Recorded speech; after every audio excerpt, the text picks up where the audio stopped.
finally pulled the trigger and brought my first drone. And yeah, uh, I should have done this a long time ago. This is the DJI Mini 5 Pro. And I didn't just dip a toe in, all right? I went straight for the Fly More combo with the RC2 controller and extra batteries because I already know how I operate, all right? If I'm going to get into something, I'm not buying the version that leaves me annoyed 2 weeks later because I need other things. And right out of the gate, I'll tell you this thing makes you feel like you know what you're doing way faster than you probably should.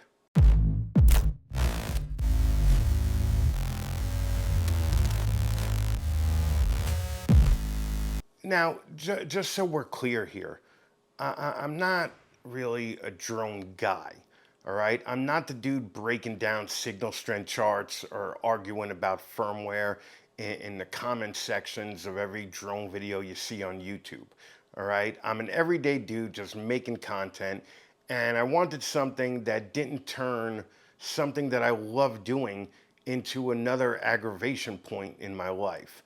And that's exactly where this thing kind of hits. You open it up, you charge it, you turn it on, and boom, you're flying, right? There's no drama, there's no nonsense. The Fly More package is honestly the move, all right? The extra batteries alone make it worth it. Because once you start flying, you're not going to want to stop every 20 minutes to recharge your batteries, right? You get the charging hub, extra propellers, and the RC2 controller, which we'll get to. But the one thing that I didn't love about this right off the bat is the soft shell case it comes with. It's fine if you're going to toss it in the back seat, but if you actually care about protecting your gear, it's not it, okay? So I picked up the Lekafee or Lukafee waterproof hard case, and yeah, this is more my speed. All right, it's solid, it's waterproof, it locks everything into place. If you're anything like me and your gear actually leaves the house, this is like a no-brainer upgrade, and I think it was under $50. First time flying it, I'm going to be completely honest. I had that moment of this is about to go very wrong, all right? Especially because, like an idiot, I flew it over water. My first time, I flew it over water, all right? You send $1,000 up into the air over water, and suddenly you're very aware of your life choices. But DJI has made this thing simply stupid easy to fly. The GPS locks in, it hovers like it's nailed into place, and the return to home feature is basically your safety net for when your brain stops working and you fly your new drone over water.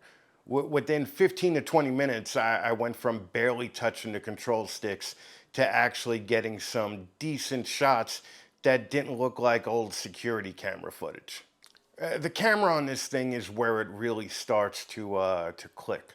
All right, you're getting clean 4K, solid stabilization, and footage that looks way better than it has any business looking for coming out of something this small. All right, I actually think it's the same camera from the DJI Osmo Pocket 3 with the 1-inch sensor. I'm not doing anything fancy here, all right? This is real world use, all right? It's straight out of the camera, and it just works for YouTube, for social, for capturing stuff that actually looks good without a ton of editing. This is more than enough, all right? I'm not filming the next Avengers here, all right? I'm not filming the Mandalorian. I just want to get some cool looking shots, that's all. The RC2 controller is another reason I think this whole setup works so well, especially for people who don't want to mess around, okay? They just want it to work, all right? It has a built-in screen, there's no phone, there's no cables, there's no fighting with apps. You turn it on and you're in, all right? The screen is bright enough to actually see outside, although I did get this cool little cover that protects it and provides a little bit of shade so you could actually see it clearer. Its controls are simple, and you don't feel like you need a manual just to get in the air. It's one of those things that you don't think is a big deal until you actually use it. And then you realize that you'll never go back to using a phone to operate your drone again. Now, here's the part that hits me personally a little different, all right?